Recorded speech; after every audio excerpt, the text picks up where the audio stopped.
Welcome to Public Safety Talk Radio, a podcast for all of our heroes in public safety, including law enforcement professionals, firefighters, EMTs, corrections officers, healthcare workers, and more. This show is produced by the POCUA and is founded upon its Soundness Initiative. This episode is sponsored by Police Mortgage. Police Mortgage is a full-service mortgage company dedicated to serving police officers and first responders. Founded in 2008, Police Mortgage offers a variety of mortgage products tailored to meet the needs of those who serve and protect. Police Mortgage, for first responders who are second to none. I am Ken Bader, your host for Public Safety Talk Radio, and we have the pleasure, as we do from time to time, to have a return guest.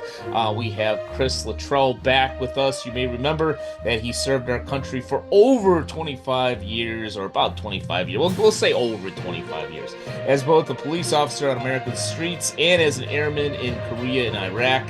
He learned leadership concepts that apply to all sectors: business, nonprofit, schools, and government. And I know that he is, without going into the rest of the paragraph, I know that he is a really knowledgeable individual on relationships, on mental fitness, and a number of other things as it applies to law enforcement and first responders. Chris, welcome back, my friend. Thank you, Ken. I appreciate you having me on your show. No, my pleasure all the time. So who had better food, Iraq or Korea? Or was it MREs everywhere? I would say no. I never had MREs. We had, by the time I got to Iraq, we had a setup kitchen. And when I first got there, it was pretty bad. And then they switched contractors, and then it got really good. I mean, I'm talking like crab legs and yeah, I mean, they didn't give us anything to crack it with, so we were using our Leatherman that we had used to open ammo boxes that had some kind of coating on it. And I mean, we were getting sick probably, but yeah. So yeah, both places, I actually had it pretty good. There were some bad meals, but there were a lot of good meals in there too. Good. You guys deserve to actually have a decent frickin' meal over there. Makes a huge difference in morale, right? Like Yeah. when you can have a warm, just a hearty meal, it boosts morale compared to eating a bunch of garbage all the time. MREs aren't bad. I had a lot of good MREs as well. I didn't mind those. But if you're eating them straight for months, that eventually wears on you. Yeah, I had to get political, but I had to laugh that I saw a news report that the inmates at Gitmo were given MREs to eat, and that was, some people were saying that was so terrible. It's like, that's what our military eats. It's food. Yeah. We're not starving the people. They got nourishment. Lots of calories, too. We're really going to argue about this. Yeah. So tell us about, as I mentioned before I pressed record, I haven't had the pleasure of talking to you for a little while. Tell us what's new with you, what's new with your business, and what you're doing today. Yeah, a lot of new stuff's going on. Awesome. I'm continuing to teach for Washington State. So I teach a couple state classes on leadership and instructor development. And then I offer a lot of similar topics to to the Pacific Northwest. Everything from leadership, like how do we have difficult conversations and how do we exercise emotional intelligence? How do we lead people and lead teams? How can we impact employee wellness? Like we have to start with ourselves. As leaders, you can't somehow sprinkle magic wellness dust over your team and they just magically get better. But by leading by example and putting certain practices or policies in place, we can create an environment where hopefully employees will embrace wellness. That's probably been one of my bigger talking points here in 2025 is sheriffs, police chiefs, directors, CEOs, whatever the title is, they can't make their employees be well. Mm-hmm. They can create bad environments by being jerks and not being good leaders. They can create better environments by being a good leader and bringing about good policies and practices. But ultimately, all of us have to sit there and suck it up and recognize that nobody can make me be healthy. Mm-hmm. I have to choose. I have to embrace wellness practices. I have to, and I say wellness practices, that makes it sound kind of like hoo-ha. I'm talking about get good sleep, dude. Like, yeah. Hydrate your body, eat good food. Now, I still eat like frozen yogurt with candy on top. It's not that we're going to sit there and like do this perfectly. I don't want to but there's a lot that I do have control over. And I think that's been in my own walk in wellness, that has been one of the things I've really been embracing is what I have control over. And I have control over a lot when it comes to my wellness. Every once in a while, there's things I can't control, but on the most part, there's a lot I can. So Yeah, that's a great point when it comes to that general idea of wellness. Sometimes I ask, what does that, really look like? And granted, if you're in a bad work environment, then maybe you do need to make a change. But then that's on you. You could choose and say, all right, I'm either going to rise above it and try to raise the level of this organization or police department or fire department or whatever by what I do, or I can make a change. Same yeah, thing goes, if you're in a good environment or even, a slightly okay environment and, you're walking around not feeling good about yourself, well, then, you got to start with yourself. We got like a little situation here with a friend of ours, that's going through a rough time. And, I've told my wife, it's like, you know what? She's asking the wrong questions and asking the wrong people. The first question is, what do I need to do? And you need to ask yourself and then go from there. yeah. I like what you said there too. The wrong questions and the wrong people, because Hmm. I don't want people to hear this and think, oh, okay, so I just need to do this all by myself. No, no, actually, like what you just said, asking the right people, Hmm. me surrounding myself with the right people, whether that's a mental health professional, whether that's a life coach, whether that's if you're a person of faith, a person of clergy, having close friends. I mean, like when we experience a lot of stress, for me at least, I want to isolate. I want to cancel plans with the friends on Friday night, and I just want to stay home and I Hmm. want to turn on Netflix or something like that. And wellness is recognizing that that's going on, and maybe this Friday that's exactly what we do, but making sure that I don't let myself always do that, making Yeah. sure that I'm leaning into those relationships that I know are life-giving and that are going to help me in this whole healthy life journey. So Yeah. Yeah, I think this will surprise you and everybody that knows me that's listening or watching. I could be a pretty arrogant guy. I know that that's surprising, but yeah, it I own it, but there are times where, I force myself into some self-awareness. yeah, Sometimes, I actually ask my wife, it's like, you know, all right, am I being an asshole?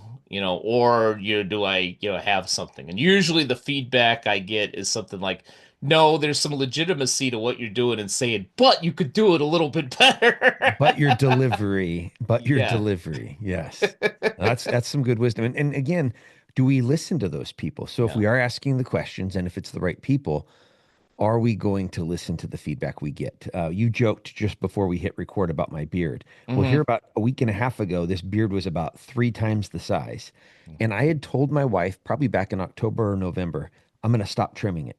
I just want to see what it looks like if I really grow it out. Yeah. And I told her, if it gets too long, I want you to tell me. So about a week and a half ago, she goes, hey, Yeah. babe, you need a beard trim. And I looked at her like I was like offended for a second. I'm like, what? Hmm. She's like, you asked me to tell Right. you. So you say you want feedback in life. You say you want someone to come up to you and say, "Hey, I think you're drinking too much alcohol. Do you Hmm. maybe do you maybe give it a break? Do you maybe, start asking yourself some tough questions of Yeah. whether I'm just having a social drink from time to time or I'm starting to use this as self-medication?" And if you have someone come up to you and have the courage to tell you that, are you going to bite them and get all Yeah. pissed? Or are you going to go, wow, I really appreciate that you care enough about me that you're willing to say something tough to me. I do need to think about this. Yeah.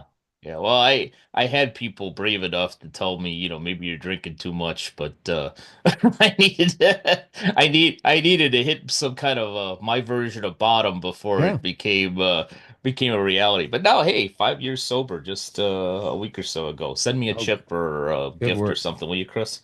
Yeah, good work, Um, brother. thank you. But let's get to balance. Yeah, because part of at least the way I think of it is part of leadership is, helping other people, find their way, or at least showing them a couple of paths. They have to pick their own path. But, we talk a lot about balance and being a first responder, especially a police officer, but still firefighter, EMT, dispatcher, so on and so forth, is just a tough damn job. And with all of that, we keep saying, "Hey, find some balance, find some balance." I know Yeah. you're working. Case in point, we talked with another guest just a little while ago. I know you're working from midnight till the end to 8 in the morning, but you got to find some balance. Sleep is important. This is important. So, yeah, I know this is a very vague question, but what does balance really look like for a first responder in 2025? I never did very well with the balance word, and so I'm going to Go change the for it. word to a Yeah, different just B. just ignore my even though I'm the host, just ignore my complete question and change it up to serve your needs. Go ahead, Chris. We're going to get there, Ken. I'm going to use the word boundaries instead. And the Okay. reason I'm using that word is because I was not good at saying no. And so me trying to strike a balance was me trying to do everything all the time to perfection. And that's not humanly possible. Hmm. And so unfortunately what I was creating was this narrative in my own mind. And I've even struggled with this going into retirement and police retirement. Hmm. This narrative in my mind of you need to do more, you need to do it better, you need to balance it out, you need to and I when I think about it like that, I'm not successful. I'll Hmm. usually go and overextend myself. But when I think about boundaries and when I've actually practiced setting good boundaries, that's when I've struck balance. So an example of it, you just brought up sleep a little bit ago. Hmm. I go to bed early. I didn't used to. I used to go to bed all over the clock, depending Hmm. on what schedule I was working, days off, and whether I wanted to go out and drink, and I mean all kinds of things. Hmm. And now I set very strict boundaries in reference to sleep. I'm in bed between 8 and 8:30 every single night. Hmm. I had a buddy reach out to me, my best friend, and he said, "Hey Chris, can you help me out by picking me up at the airport?" And I went, "No." Actually, that's not what I said. At first, I said what time, and I think he said 9:15. I said no. He's like, "What?" I'm like, "I go to bed at 8:30. You know that." He goes, "Come on, man. It's only like 45 45 minutes minutes. later. Yeah. Like, what's going?" I'm like, "Dude, I go to bed at 8:30. If you need money, I'll buy you a Uber gift card. All right. But I think you have other friends that could probably pick you up. I'm not your guy. You need picked up from the airport between 5 a.m. and about 7:30 p.m. I'm your man. Give me a Hmm. call. I'll get you, I'll have your back." And I didn't used to do that. I didn't used to tell people no. And it's not just about telling other people no, but it's also I think about telling ourselves no. Like you and I Hmm. both share sobriety.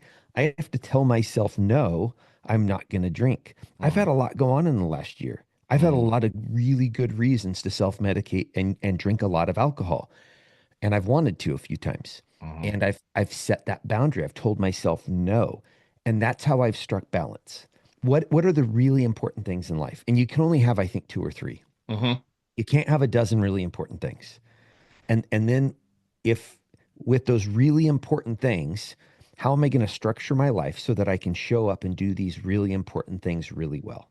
Well, for Hmm. me, sleep, nutrition, exercise, hydration, spending time with my faith practice. Those are really important things that contribute towards the most important. If I have room for a couple extra things that I can sprinkle in from time to time, that's great. But those couple extra things are quickly going to get removed if they start interfering with the core. And Yeah. so I think that's how we can strike balance. And I'll tell you the inverse. What I did as a Hmm. young officer is I was on the SWAT team. I was a gang detective. I was a child crime detective, homicide. Really, those three detective positions were all in one because we wore a lot of hats. I was on the Hmm. peer support team. I was on our honor guard team. Um, I went to all of our union meetings. I volunteered for a city leadership program that was on the clock, so it's not going to add any extra work. Well, of course it's going to add Sure. extra work because now I got to fit all this other stuff somewhere, right? Now I'm getting into the personal life, dad of daughters, trying to date them, a husband of my wife trying to date Yeah. her. I'm Hmm. volunteering at my church, and it was chaotic, and it led to my first real big bout with anxiety disorder. Yeah. And so that's how I think we need to strike balance: is we need to set better boundaries in our lives, say no to things. And I'm telling you, on this side of the career, no one's calling me up and being like, "Man, Chris, I just really appreciated when you always answered the phone call as a detective." Wow, Hmm. Chris, that work you did on the SWAT team. I mean, there's some fun memories there that Sure. but the really important stuff are the people that share the last name with me, having a retirement that I've earned that I can collect on, so I can support those really important people that share the same last name as me. So I guess that's what I would encourage people to do: is set better boundaries, tell people no, They're going to get over it. They're going to be okay. And I think you'll enjoy balance if you start doing that. Yeah, that's a even though you changed my question, you came up with a much better answer. Are you looking for a podcast to answer some financial questions? Well, then check out the Mortgage Beat podcast, brought to you by Police Mortgage, for first responders who are second to none. Mortgage Beat gives insight into the home loan process specifically for police officers, firefighters, and other public safety professionals. The podcast is hosted by Police Mortgage CEO John Aritos, who has decades of experience in the mortgage industry. Check out Mortgage Beat on Spotify today.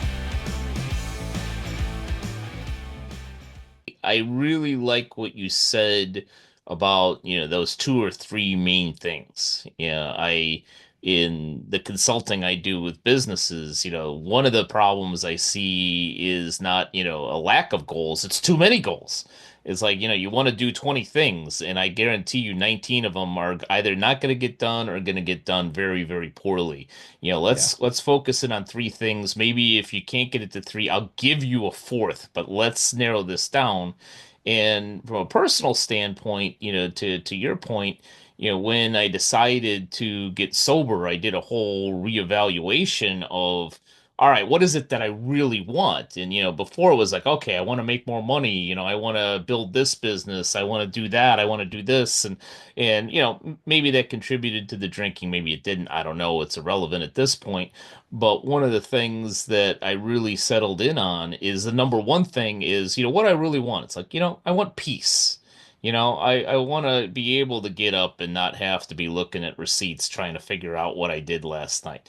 I want to be sitting, at home with my wife, not having to worry about anything because Yeah. there's nothing else going on. It's to stay away from, the loud bars and the everything because I don't need that chaos. And it's just become very clear and very, I don't want to use the word easy, but I'll use it for lack of time and lack of another word is it's made it simpler. Maybe that's a better word. Ooh, And yes. that is that, okay, this isn't working. Let's get back to peace and then we'll figure everything else out. Yeah. Yeah. Well said. And I like that word of simple because it isn't always easy, Yeah. but the concept is simple. Yeah. Yeah. So let's get into, something you know a lot about is leadership. And running a police department is, it's been complex for a while.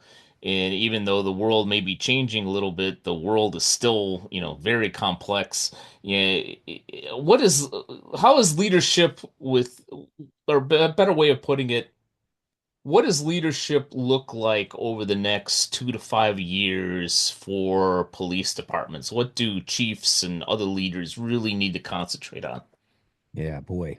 I feel a little out of water saying that, just because I mean, it's complex, right? And it's Yeah. going to depend on the citizens they have, the officers they have, the city leadership they have. I mean, that's going to change if you're a police chief and you have a council or a city manager or mayor that's not supportive, or if even if you're an elected sheriff, but you have a county commission, a group of county commissioners that aren't supportive, it might change some of this. So I guess the broad answer is, when you look at the study of leadership, being a leader, having followers, it really hasn't changed a lot. That's the funny thing. I teach a leadership course for the state, then I teach a variety of ones here in the community, and Hmm. I'm not bringing this isn't rocket science. Like Right. I'm not bringing some brand new trick.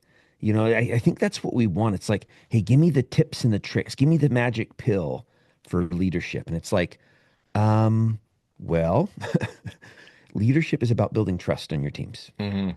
If you have employees, if you have staff that trust you and you trust them, you're going to be able to get a lot done. Trying to think of the author of the book.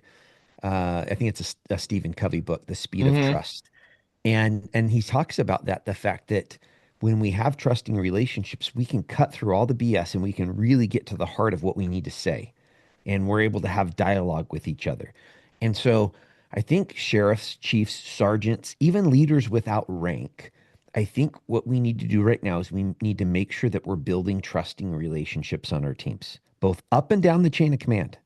And I like to point that out because I Yeah. feel like it's easy for us to get to a rank and always point upward and be like, well, Right. those stupid boneheads up there, they got a Hmm. lobotomy when they got promoted, and those jokes are fun and everything. But the reality is how do I build trust with my boss Right. so that I can lead up? I had some bosses I worked for that I knew they didn't trust me. Now, Hmm. I don't think I was untrustworthy, but they were so afraid of making mistakes, maybe from their boss, that they didn't trust me to go out and execute on things. They really wanted to get involved in some of the details. And sometimes I would be giving them advice. Boss, this is really important. This is like federal lawsuit type stuff. Hmm. And I would get shut down, and then the officers union would file a complaint, and then exactly what I recommended would get implemented. Right. And I'm sitting there thinking, boss, why aren't you listening to me? Am I failing? Am I failing in communicating this with you? And maybe I didn't do the work on the front end. Maybe it was on me. I didn't do the work on the front end to build trust with this individual. At the same time, I also worked with other bosses that I knew I had their trust, and I would push back on something. We had a group of officers that worked all night one night. They'd worked the day before, they worked all night on a SWAT mission. They're into work the next day. I know for a fact, based on the hours, meaning Hmm. when they got off of these different shifts, I know they haven't slept. Right. And according to Dr. Matthew Walker, the book Why We Sleep, these people are the equivalent of a DUI drunk. And we're going to stick them in Yeah. a fast car with a rifle and a pistol and tell them to go out there and do police work. And so I grabbed that boss and I was like, hey, boss, we got to send these people home. And he asked a relevant question. This is a good boss. Like, right, he Hmm. had the right heart, right head. But he asked a question that we'd been asking for a long time, I think. When are you going to let adults make adult decisions? And Hmm. I said, well, boss, when medical science tells us they're drunk. And he goes, you're right, send him home. So I had that Hmm. trusting relationship to where him and I could push back and forth with each other. And we would arrive at a good leadership decision Hmm. based on the information, based on what we knew. But you have to have that on all throughout the organization. We have to trust each other enough to where if I bring something up to you, Ken, you're going to go, wow, I trust Chris. I don't agree Hmm. with him right now, but he thinks this is important. We should probably think about what's going on. We need to carve out some quick time here. Now, time is of the essence sometimes. Sometimes you have to charge the hill, sometimes you have to launch a mission, and you don't have the flexibility to have conversations. And at that point, boss has got to make boss decisions. Hmm. But the rest of the time, I think as leaders here in 2025, especially as we're dealing with new technologies, as laws are changing based on the kind of the ebb and flow of what the community wants, as we're continuing to talk about this employee wellness thing, we haven't solved that problem. It's Right. just we're talking about it more, and in some cases, I think there's some really good solutions out there. We have to have trust. We have to talk. We have to listen. We have to build trusting relationships with each other, and that again, this is another one of those simple, complex things. That Hmm. is simple. Build trust. It's complex because how you go about building trust is going to be different depending on your environment. Throwing a pizza party every Friday afternoon is not going to build trust. I like Yeah. I Let's like have a pizza. picnic. Everything will be better. Yep. And here's the deal. When I was in detectives and get called out on a homicide, um, most of my commanders would buy us pizza. Mhm. And it was great. I appreciated that because I didn't have time to break away and get food. He was Mhm. solving my food problem. He was solving my fueling problem. He wanted me to be able to focus on my work. I wanted to be able to focus on my work. And so they would get us Gatorade and water and pizza and fruit and so I could run in there, grab a quick bite, and then get back into the work. And and so it's not that pizza is wrong. It's that pizza by itself isn't going to build trusting relationships. It's Right. going to lead to good morale. But you have to figure out what it is. And if I give one last example, and this is Please. one that wasn't mine, but it built trust. Brand new squad. I was a pretty new supervisor, and one of the senior officers on the crew, been a cop longer than me, but wasn't the supervisor, said, "Hey, Sarge, we like to go over to the hospital for breakfast on Sundays as a group." And the hospital's on the far east end of our city, meaning all of our resources, all 7 to 10 of us, are going to be on the far east end of the city. If something kicks out, a call, anything Hmm. priority, it's going to take us minutes to get to the other end of the city, maybe 5 to 10. I don't like that. Yeah. And so I voiced it. I said, hey, I don't like us all being in one spot on a break. He goes, you're right, Sarge. He goes, and And you're kind of wrong. And he goes, and this is a great opportunity for us to build relationships. And we only work Sundays twice a month. We know that Sundays has the lowest call volume Sunday mornings because everyone's sleeping in from a wild Saturday night or they're getting Hmm. up for church. Those are kind of the two options typically. Yeah. And so I thought about it and I said, all right, let's do it. And what I found out was that was an amazing opportunity for us to build morale. Now, I totally violated Simon Sinek's rule leaders eat last. I ate first. And Hmm. the reason I ate first was this, if anything kicked out, I was going to go. I Yeah. wanted the team to have that time. So I would bust my butt over there. I would get my omelet. I'd sit down. I'd start munching it. And then if nothing was going on, then I'd sit back and relax and just be part of the conversation. Right. But if a call kicked out, I'd say, hey guys, I got this one. You guys stay on break. If I need cover, then I'm going to need someone else. But otherwise, I'm going to go take care of this call for service that's kicking out. So I don't know. Like that helped with that team. It helped. It didn't Hmm. solve the trust issue, but I think it helped because it created space for us to have casual conversation, sometimes serious conversation too, Hmm. and to do it over food, which if you look at the biochemical stuff going Yeah. on with us while we're eating food, it facilitates stronger relationships.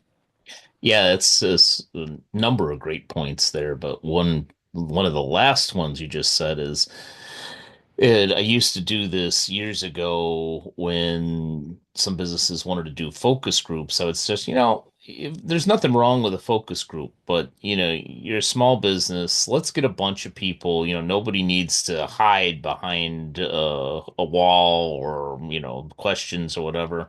Let's get people around a table and, buy some lunch, buy some dinner. Let's break bread with these people. Yeah. Because the act of just say, hey, you know what, we're just talking. And if you want to chew me out, you can chew me out. But we're just people having a meal and talking about things. I think that's something that can be very valuable then, and especially today where everything is, like us, Zoom and phone call and everything else. And I'm a Covey guy too, and kind of like you alluded to, there really isn't any silver bullet. There's been many a times where I've been doing a culture building workshop, and somebody who didn't want to be there would say, "Well, this is all common sense," and I would pull out the Covey. It's like, yeah, it probably is common sense, but unfortunately, what's common sense isn't always common practice. And they kind of, yeah, we actually don't do that. You're right. But I had a question like 10, 15 minutes ago that was probably of the utmost importance, and I can't believe I didn't ask it. Now that your daughter is dating, when the boyfriend comes over to pick her up, are you cleaning your shotgun or are you cleaning your revolver? Well, this is like daughter number three in this. So, and Yeah. Oh, so I yeah, you're an expert in this. yeah, I've gotten lots of reps. In fact, I only got one daughter left that hasn't dated yet. This was my approach always. I always told my daughters, I'm not gonna try to intimidate your sons because dating you's not a joke. I'm not joking with these kids. Yeah. And so if I'm cleaning my shotgun to prove a point, it's going to be a very serious matter. Makes me makes me Yeah. think of this video. I don't even know what it's from, but this young lady's getting ready to go to prom, and this young boy, nice tuxedo, comes in, and Dad says, "Hey son, can I talk to you for a second?" And takes him out into the garage, and there's like 15 of his buddies out there lifting weights that all just Mhm. stand up and stare at him, and the dad pretty much says, "So for the last 16 years, no, my daughter's safety has been my and only my priority, and now I got to give this to you. Don't F this up. Otherwise, your mom's going to be crying as she wheels you around for the rest of your life. Do you get me? You get me? All right. I just want to make sure I practice this a lot because I didn't want to mess this up. And so I haven't had that conversation, but I've had serious conversations with boys as they've continued to date my daughters. Um, right now, my 18-year-old's dating a pretty solid young man Good. that I think an awful lot about. So, and I know his dad too, and his There you dad go. Yeah. is a good guy. So it's yeah, no threats. I do always reserve the right to take him on a crabbing trip down to Oregon, where my buddy has a boat that's filled up with crab pots with no buoys. Meaning, Uh, once you throw those crab pots in, all they do is sink to the bottom, and yeah. there's no pulling them back out, and the crabs pretty much do the work with the bad boyfriend. So uh, that's Plan Z in case I need to pull pin and go. So There you go. So I'm glad you don't have to have the conversation of I know where you live. yeah, they already know that I do. They already Yeah. know that I do. So as we begin to kind of wrap up a little bit, we get back into something that is a little bit more relevant, although I do love that story. You still hear a lot about, mindset, mindfulness, a lot of those buzzwords and so forth, and they're not just buzzwords. There's some, concrete, validity to both of those.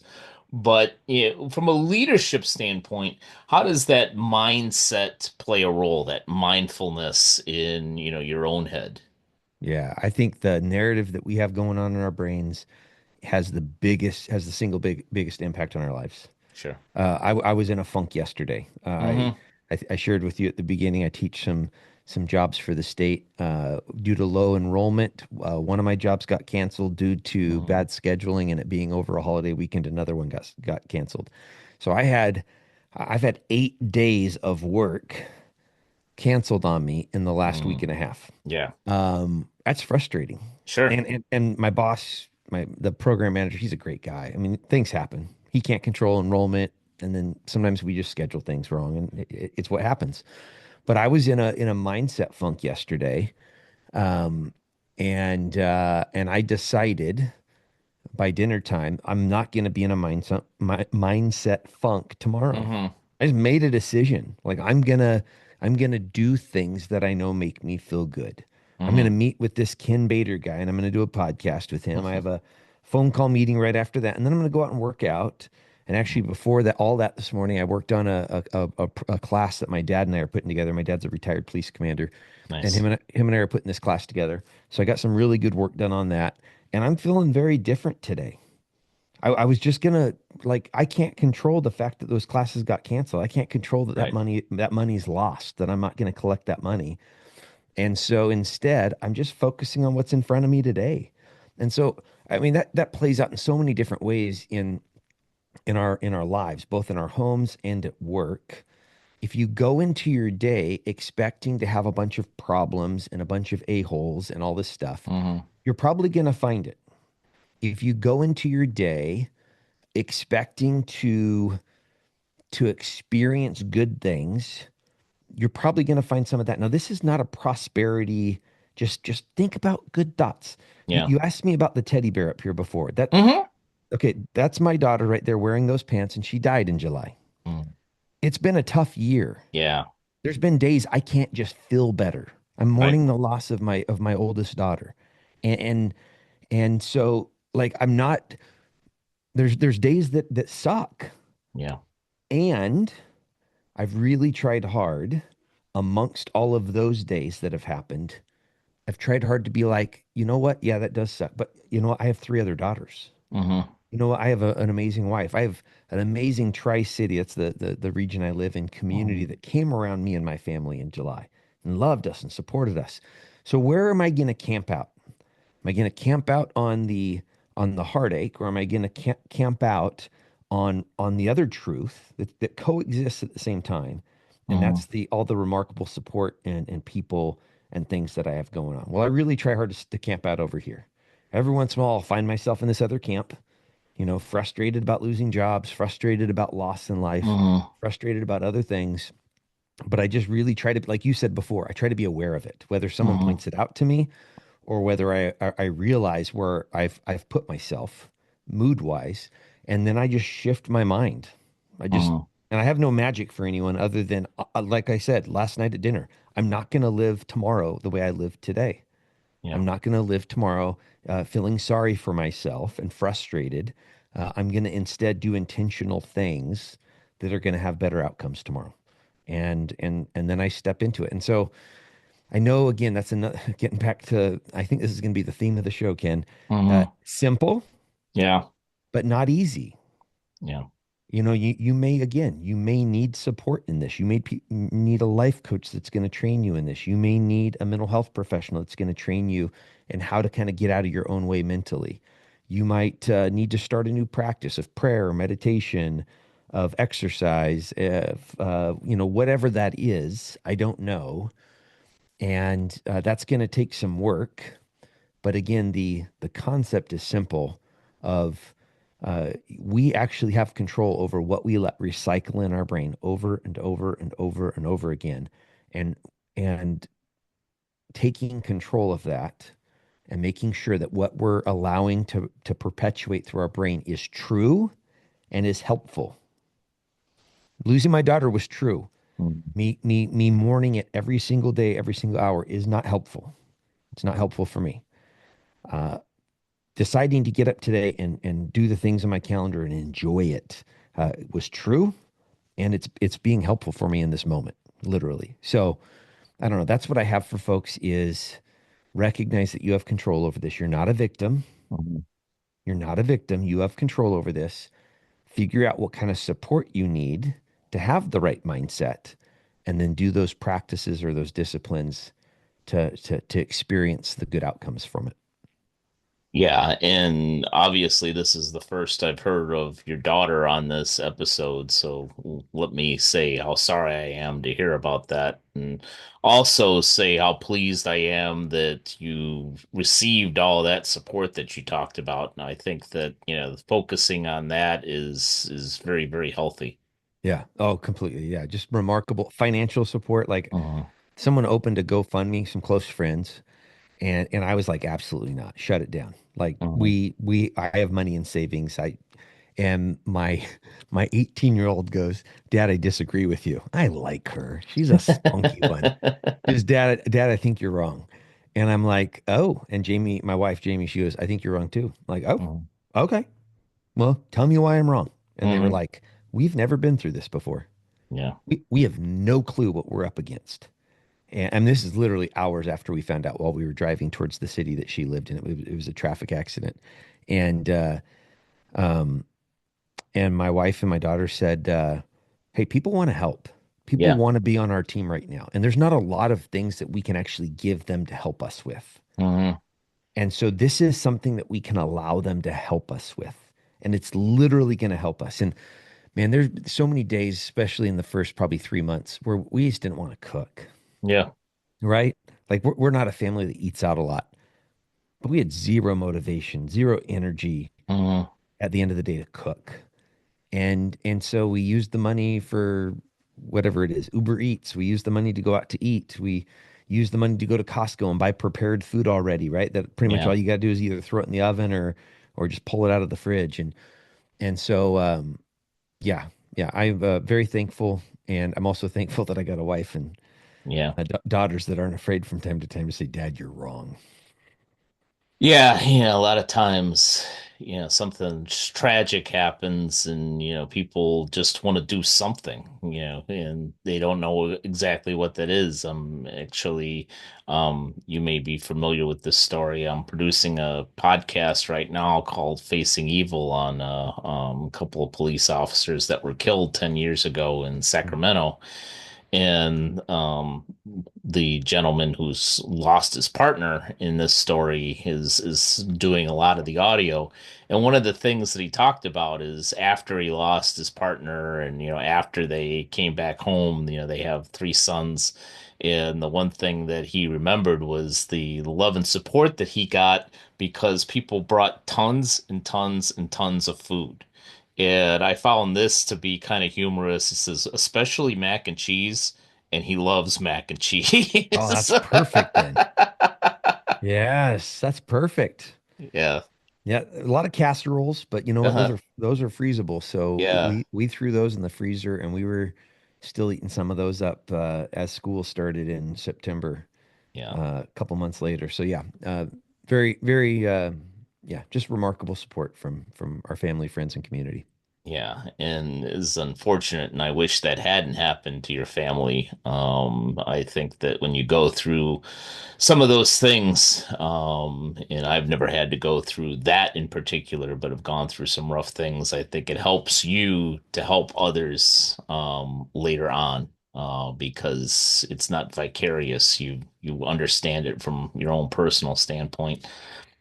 With that, as we begin to wrap up, As people listen and watch this and learn more about Chris Luttrell, and they want to tap into your knowledge, your expertise, whether that's you in person or your podcast or any other resources that you have available out there, how best can people find a Chris Luttrell out there?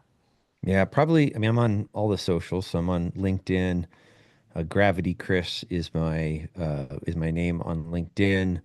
The podcast is on Instagram and Facebook, that Gravity Podcast, or you can just go to our website, gravityct.com. So gravity, C is in Charles, T is in Tom.com. And there's different ways to get in contact with us there. Perfect.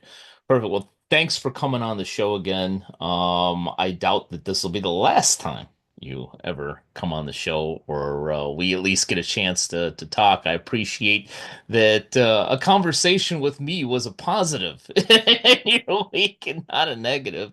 But really, really appreciate having you on the show, my friend. Yeah, you're welcome, brother. Anytime. Perfect. And thank you to all of you who have either watched or listened to this episode of Public Safety Talk Radio. And we'll be back with you next week with another great guest. Public Safety Talk Radio is produced by the POCUA. POCUA is a consortium of financial institutions serving law enforcement as well as other first responders and public safety professionals. To learn more about our association and to find one of our credit unions or service providers near you, go to www.policecreditunions.com. And always remember, if you aren't working with one of our POCUA credit unions, you're just banking with an institution that just so happens to serve first responders. As a public safety professional, you and your family deserve better. Find a POCUA credit union today.